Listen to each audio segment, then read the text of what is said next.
नमस्कार, फिर से स्वागत है आपका घर से पढ़ो और पढ़ाओ अभियान में। Let's start basic English grammar topic, very important topic, which name is use of punctuation marks. विराम चिन्ह, जिसको हिंदी में विराम चिन्ह कहते हैं, पार्ट नंबर 2। पार्ट नंबर 2 को ध्यान से समझने के लिए आपको पार्ट 1 को ध्यान से वॉच करना, ध्यान से समझना है, ताकि आपको पार्ट नंबर 2 अच्छी तरह से समझ में आ जाए। These are punctuation marks. Full stop is called also period. Full stop को पीरियड भी कहा जाता है। ये फुल स्टॉप कहाँ लगता है इसके बारे में हम डिस्कस करेंगे। Comma, question mark, mark of interrogation, inverted commas are quotation marks, sign of exclamation, semicolon, colon, apostrophe, hyphen, dash, brackets or parentheses, ellipses. Next, virgule or slash or oblique. It is the addition of capital letters also. Capital letters also are the parts of punctuation marks. So start here. Full stop, comma, question mark, inverted commas are quotation marks, sign of exclamation, semicolon, colon, apostrophe, hyphen, dash, brackets और parentheses, ellipses और virgule, slash और oblique। First part में भी हम इनको discuss कर चुके हैं। आज हम केवल 1 to 6 capital letters, full stop, comma, question mark, inverted commas and sign of exclamation, 1 to 6 यानी 1 से 6 तक के जो पंक्चुएशन मार्क्स हैं, इस पार्ट में अर्थात पार्ट नंबर 2 में हम इनका डिटेल में डिस्कस करेंगे और जो बाकी के जो मार्क्स हैं उनको हम नेक्स्ट पार्ट में डिस्कस करेंगे। Let's start. एक हिंदी में हमने एक वाक्य लिखा है, ध्यान से देखें। आपको महत्वपूर्ण बात का पता लगेगा कि विराम चिन्ह कितने आवश्यक हैं। यदि विराम चिन्ह को गलत तरीके से हम लगा दें, गलत जगह पर लगा दें या ठीक ना लगाएं, तो उसका अर्थ कुछ और ही हो जाता है। जैसे हमने कोमा यहाँ लगाया है, कोमा जिसको अलफ विराम हिंदी में कहते हैं, अलफ विराम हमने यहाँ लगाया। मारो, थोड़ा सा हमने यहाँ पॉज देना है, रुकना है। मारो क्योंकि कोमा लगाया है, मारो मत जाने दो, यहाँ मारो मत जाने दो। अर्थात यदि हम मारो के बाद कोमा लगाते हैं, हम कहते हैं मारो मत जाने दो, अर्थात इसको पकड़ो, इसको मारो, जाने मत दो, यानी मत जाने दो, मारो। थोड़ा पोज हमने किया कोमा लगाने के बाद, रुके हम वहां, मारो मत जाने दो। और यदि हम कोमा लगाएंगे मारो मत, मारो मत, हम कहते हैं मारो मत जाने दो। यानी कोमा जगह के अनुसार यदि बदलता है तो उसका अर्थ भी बदल जाता है। पहले में है मारो मत जाने दो, मारो मत जाने दो, और दूसरे में मारो मत जाने दो। तो इस प्रकार डिफरेंस आ जाता है। तो सही जगह पर पंक्चुएशन मार्क्स का प्रयोग हमने करना चाहिए। पहले हम capital letters and full stop के बारे में डिस्कस करेंगे कि कैपिटल लेटर्स हमने कहाँ जो लेटर्स हैं A to Z, A B C D, जितने भी ये लेटर्स हैं, अक्षर हैं, जितने भी अक्षर हम बोलते हैं इनको A to Z, ये कैपिटल कहाँ लिखे जाते हैं, जिनको हम स्मॉल लेटर के रूप में नहीं लिख सकते। इसी प्रकार फुल स्टॉप कहाँ प्रयोग होता है, full stop and capital letters. The Ganga is a Holi river. अब आप सबने पता है ये प्रॉपर नाउन है। नदी, कोई भी प्रसिद्ध नदी है, यमुना है, गंगा है, सरस्वती है, तो उसको हम कहीं भी लिखेंगे, सेंटेंस के स्टार्ट में लिखेंगे या सेंटेंस के बीच में लिखेंगे, तो फर्स्ट जो लेटर है उसका, जैसे जी है इसमें, तो जी इसको हम इसमें कैपिटल लिखेंगे। हालांकि स्टार्ट में हमने जब द यहाँ लिखा तो टी तो कैपिटल है क्योंकि स्टार्टिंग है ये, इसलिए टी को तो हम वैसे ही कैपिटल लिखेंगे। लेकिन बीच के अंदर होते हुए भी, सेंटेंस के बीच में होने के बावजूद ही गंगा का हमने जी यहाँ कैपिटल लिखा है, क्योंकि प्रॉपर नाउन है, या किसी का नाम भी हो सकता है। जैसे ये नाम है किसी औरत का, सुनीता नाम है, तो प्रॉपर नाउन के रूप में, चाहे नदी का नाम है, चाहे किसी व्यक्ति पर्सन का नाम है, तो उसको हम कैपिटल लिखेंगे। स्टार्ट में तो वैसे ही हम कैपिटल लिखते हैं जब सेंटेंस को स्टार्ट करते हैं। और यदि वो प्रॉपर नाउन बीच में भी है, जैसे चंडीगढ़ है, ये शहर का नाम है, प्रॉपर नाउन है ये, तो चंडीगढ़ का हमने सी यहाँ पर कैपिटल लिखा है। तो आपने इस बात का ध्यान रखना है, आई एम एन इंडियन। यदि किसी एडजेक्टिव की पहचान के लिए, जैसे कोई कहता है मैं भारतीय है, वो यूरोपियन है, वो चाइनीज है, तो उसको दर्शाने के लिए उसकी विशेषता यानी एडजेक्टिव के रूप में, जब यानी प्रॉपर एडजेक्टिव के रूप में कोई वर्ड आता है, तो उसका हम फर्स्ट जो लेटर है आई, जैसे इसमें है, उसको कैपिटल लिखेंगे। He will come on Sunday, कोई भी दिन है, दिनों के नाम हमेशा हम कैपिटल लेटर से स्टार्ट करते हैं। We wear new clothes in Diwali, festival कोई भी है, दिवाली है, होली है, ईद है, तो इनको हम स्टार्ट हमेशा कैपिटल लेटर से करते हैं। MA, MBBS, MLA, PM, AM, BA, MP, तो आपने देखा कि किस प्रकार इनको हम कैपिटल लेटर्स में, ये एब्रीविएशन है, एब्रीविएशन हमेशा M capital, A capital, MBBS, MBBS, MBBS, ये डॉक्टर की डिग्री है MBBS, MLA है, PM, AM, BA, MP, तो इनको हम कैपिटल में लिख रहे हैं, ये आपने देखना है। हालांकि PM और AM को हम स्मॉल में भी लिख सकते हैं, AM और PM को देखो ये स्मॉल में भी लिखा जा सकता है, लेकिन MA, MBBS, MLA, BA या MP इनको हम स्मॉल में नहीं लिख सकते, इनको हमने कैपिटल में ही लिखना पड़ेगा। AM और PM को हमने स्मॉल में भी लिखा है। और साथ में आपने फुल स्टॉप का भी देखना है। ये कैपिटल लेटर की हम बात कर रहे हैं। Hinduism, Jainism, Christian, Buddhist, Hindu, मुस्लिम।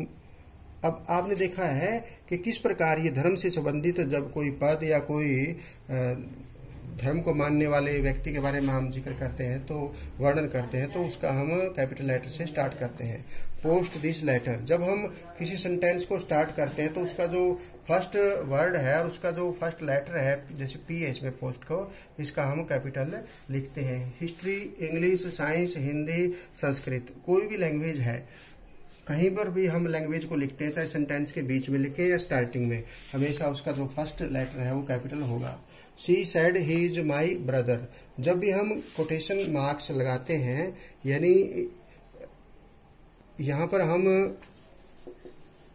रिपोर्टिंग वर्ब के बाद जो कोमा लगा है और जो आगे स्टेटमेंट है, तो इस रिपोर्टेड स्पीच को स्टार्ट जब हम कर रहे हैं ही से, तो ही का जो H है वो कैपिटल हम स्टार्ट करेंगे।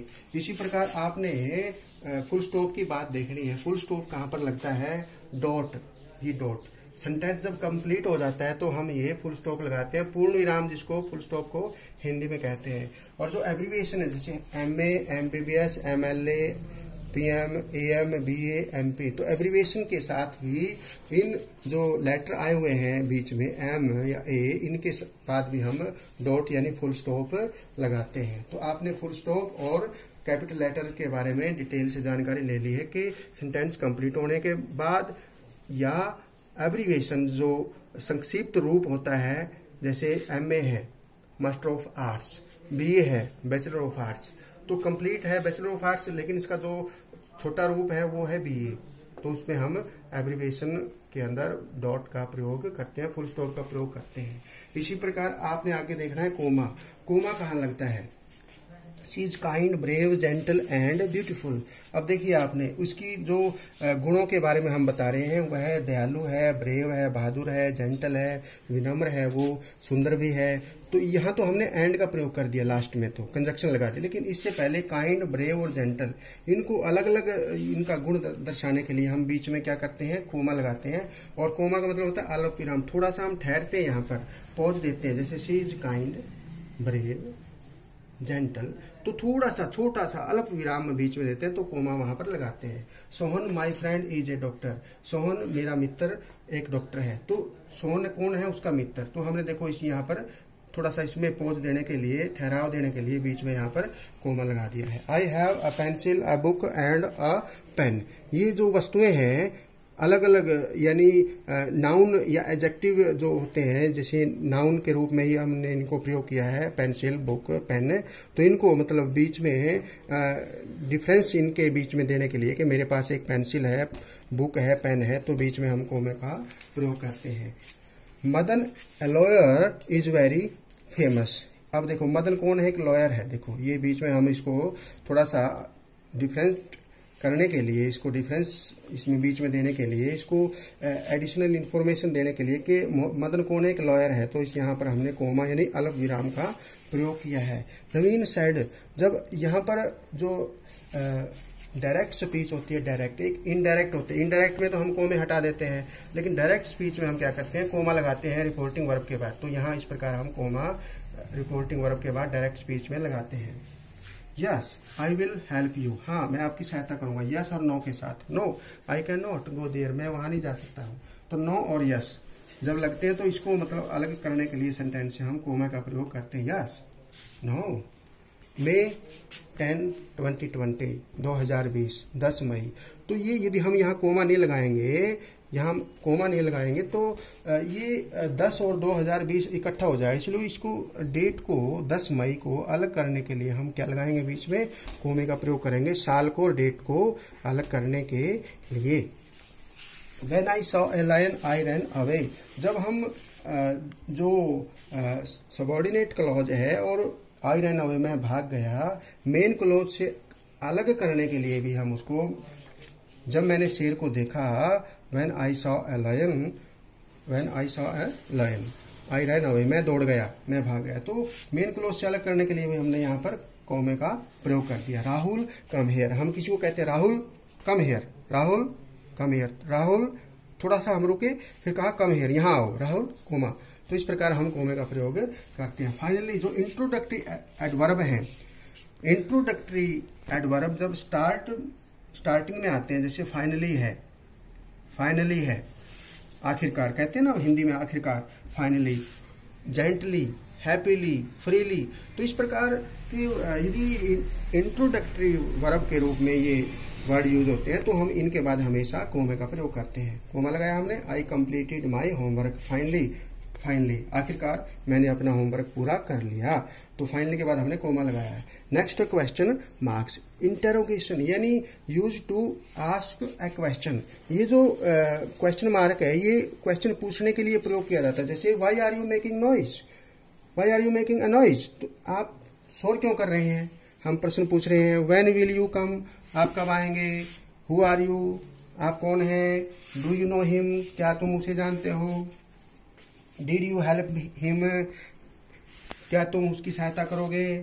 क्या did you help him, sorry, did you help him, क्या तुमने उसकी सहायता की? क्योंकि ये सिंपल पास्ट है, इसमें डिड आया हुआ है और फर्स्ट फॉर्म है, ये डिड, ये फर्स्ट फॉर्म है। तो यदि डिड नहीं होता है तो इसमें हम अफर्मेटिव सेंटेंस में फिर सेकंड फॉर्म लगाते हैं सिंपल पास्ट में। तो डिड यू हेल्प हिम, क्या तुमने उसकी सहायता की? तो इसमें question mark. Can you solve this sum, क्या इस सम को आप सोल्व कर सकते हैं? तो क्वेश्चन मार्क। तो जब हम क्वेश्चन पूछने के लिए कोई सेंटेंस लिखते हैं तो वहां पर क्वेश्चन मार्क का प्रयोग करते हैं। साइन ऑफ एक्सक्लेमेशन, अब ये विस्मयादिबोधक चिन्ह है। विस्मयादिबोधक चिन्ह कहाँ यूज होता है? Use to for sudden feeling, एकदम से कोई हमें ऐसा भाव मन में आता है कि विचार, जैसे खुशी का भी हो सकता है, आश्चर्य का भी हो सकता है, दुख का भी हो सकता है। जैसे हुर्रा, खुशी का है हुर्रा, एलास थोड़ा दुख का है एलास। तो इस प्रकार वट, वेल डन, वाव, हम कहते हैं वाव, कहते हैं कई बार आश्चर्यचकित प्रकट किसी की जीत पर आश्चर्यचकित भी हो गए हम और खुशी भी जाहिर की है हमने, वाव वाव। तो इस प्रकार हम प्रयोग करते हैं साइन ऑफ एक्सक्लेमेशन। इसका जो ये चिन्ह है, जो मार्क्स है, ये ऊपर डंडा नीचे बिंदी, इस प्रकार है ये हम साइन ऑफ एक्सक्लेमेशन लगाते हैं सडन फीलिंग के लिए। कोई भाव एकदम उजागर होते हैं हमारे माइंड में, hurrah, hurrah, we have won the match, हमने मैच जीत लिया है। तो ये खुशी प्रकट करने के लिए sign of exclamation. Sign of exclamation कई बार सेंटेंस के कंप्लीट होने के बाद भी आता है, और कई बार इंटरजेक्शन के रूप में जो वर्ड यूज हुआ, जैसे हुर्रा में जो इंटरजेक्शन है, ये हुर्रा और एलास इंटरजेक्शन वर्ड है, ये इनके तुरंत बाद हमने साइन ऑफ एक्सक्लेमेशन लगाया है, ठीक है। और मे यू प्रोस्पर इन लाइफ, यहां हमने पूरा सेंटेंस खत्म होने के बाद फिर लगाया साइन ऑफ एक्सक्लेमेशन। तो साइन ऑफ एक्सक्लेमेशन इंटरजेक्शन के तुरंत बाद भी आ सकता है और सेंटेंस के बाद में खत्म होने के बाद भी आ सकता है। Hurrah we have won the match, alas I am ruined, मैं बर्बाद हो गया हूं, एलास ये दुख की बात है। वाओ, आश्चर्यचकित प्रकट करने वाला, खुशी दर्शाने वाला, हम एक तरह से एक्साइटमेंट जब होती है हमारे को, वाव वाव का प्रयोग करते हैं, wow. May you prosper in life, आप ये विश के लिए, प्रार्थना के लिए, विश के लिए भी हम sign of exclamation. What a beautiful flower, कितना सुंदर फूल है, देखिए आश्चर्यचकित करने वाला sign of exclamation. Would that I were a king, एक कोरी इच्छा के प्रकट करने के लिए कि काश में राजा होता, तो sign of exclamation. May God help you, sign of exclamation. तो इस प्रकार मे से स्टार्ट होने वाला या इंटरजेक्शन वर्ड जिसमें लगा हुआ है या जिसमें सडन फीलिंग हमें फील होती है, तो उसमें हम क्या लगाते हैं, साइन ऑफ एक्सक्लेमेशन, विस्मयादि बोधक चिन्ह। नेक्स्ट है quotation marks. Quotation marks inverted commas भी जिसको बोलते हैं। तो ये कोटेशन मार्क्स जो डबल भी होते हैं, double inverted commas and single inverted commas. Double जब कंप्लीट जो हमारी जो रिपोर्टेड स्पीच है, अर्थात जो कोटेशन है, कंप्लीट जो कोटेशन है, जो किसी ने कही, जैसे टीचर ने कहा है, किसी की कही हुई कंप्लीट बात को हम डबल इन्वर्टेड कोमाज के अंदर रखते हैं। और यदि उस डबल इन्वर्टेड कोमाज के उस स्पीच के अंदर कोई ऐसी बात भी कही है जो उससे जुड़ी हुई है, उसको हम सिंगल इन्वर्टेड कोमाज में रखते हैं। जैसे ये सिंगल देखो, इसके बीच में सिंगल है, कैसे, the teacher said we shall read the first lesson, हम फर्स्ट लेसन पढ़ेंगे, टीचर ने कहा, तो हमने ये इन्वर्टेड कोमाज में रख दिया। इसकी कही हुई बात को, टीचर की कही हुई बात को, हमारे अध्यापक हैं तो हमारे अध्यापक जी ने कहा, क्या कहा कि हम इस फर्स्ट लेसन को पूरा करेंगे, पढ़ेंगे, तो इन्वर्टेड कोमाज में हमने रख दिया है इसको। ये डायरेक्ट स्पीच के रूप में हम इसको लिख रहे हैं। जब इन्वर्टेड कोमाज को हटाते हैं तो वो इनडायरेक्ट स्पीच हो जाती है, तो ये हमने इन्वर्टेड कोमाज को यहाँ पर लगाया है। इसी प्रकार the teacher said we shall read the first lesson a letter to God, ये इन्वर्टेड कोमाज लगाया हमने। लेकिन ये quote within quote, quote within quote, यानी जो कही हुई बात के अंदर कोई और बात कही हमने, इसमें तो केवल फर्स्ट लेसन लिखा था हमने, लेकिन इसमें फर्स्ट लेसन का नाम भी लिख दिया, a letter to God, we shall read the first lesson. इसमें सिर्फ ये था, we shall read the first lesson, inverted commas बंद हो गया। कोई इसमें सिंगल इन्वर्टेड कोमा हमने नहीं लगाया, क्योंकि इसमें लेसन का नाम नहीं है। इसमें लेसन का नाम भी है, फर्स्ट लेसन कौन सा है, ए लेटर टू गॉड, तो ये हमने सिंगल इन्वर्टेड कोमा यहाँ पर लगा दिया। सिंगल इन्वर्टेड कोमाज कहाँ आएगा, डबल इन्वर्टेड कोमाज के अंदर, यानी कोट विद इन कोट। तो इस प्रकार आप सब बच्चों ने बड़े ध्यान से देखा कि पंक्चुएशन मार्क्स का कितना महत्वपूर्ण स्थान होता है। यदि पंक्चुएशन मार्क्स सही तरीके से लगाए जाएं तो उसका अर्थ भी सही निकलेगा। तो आज हमने पार्ट नंबर 2 में कौन कौन से क्वेश्चन मार्क्स के बारे में जिक्र किया। हमने फुल स्टॉप कहाँ कहाँ लगता है, एब्रिविएशन में आता है, MA BA, या सेंटेंस के कंप्लीट होने के बाद आता है फुल स्टॉप, विराम चिन्ह, जिसको पूर्ण विराम कहते हैं। इसी प्रकार हमने कोमा कहाँ कहाँ यूज होता है उसके बारे में डिस्कस किया, इन्वर्टेड कोमाज के बारे में डिस्कस किया, साइन ऑफ एक्सक्लेमेशन, विस्मयादिबोधक चिन्ह कहाँ कहाँ लगता है, और इसके अलावा हमने क्वेश्चन मार्क यानी sign of interrogation, question mark कहाँ कहाँ लगता है, तो इसके बारे में हमने आज पार्ट 2 में डिस्कस किया। और कैपिटल लेटर्स इसके साथ साथ, जैसे ये हमने वैसे सर्कल में लिखा हुआ है, कई बार हम ये मान लेते हैं कि ये पंक्चुएशन मार्क्स का एक पार्ट नहीं होता, जबकि हम इसको एज ए क्वेश्चन मार्क एक पार्ट के रूप में रखते हैं कि हमें कहाँ पर लेटर को कैपिटल रखना है और कहाँ पर लेटर को हमने स्मॉल रखना है। तो कैपिटल लेटर्स कहाँ कहाँ यूज होंगे, फुल स्टॉप और पीरियड, जिसको पीरियड भी कहा जाता है, हिंदी में इसको पूर्ण विराम कहते हैं। फुल स्टॉप लगता है, कोमा कहाँ लगता है, क्वेश्चन मार्क कहाँ लगता है, इन्वर्टेड कोमाज या कोटेशन मार्क्स कहाँ लगते हैं, साइन ऑफ एक्सक्लेमेशन। तो आप बच्चों ने आपस में डिस्कस करना है, एक दूसरे को बताना है विराम चिन्ह यानी पंक्चुएशन मार्क्स के बारे में, और डिस्कस करते हुए सारी बातें आपने इसमें नोट कर लेनी है। नेक्स्ट जो पंक्चुएशन मार्क्स हैं वो नेक्स्ट पार्ट में करेंगे। तो इससे पहले पार्ट नंबर 2 से पहले आपने पार्ट 1 को ध्यान से देखना है। ओके, धन्यवाद, थैंक यू, बाय बाय।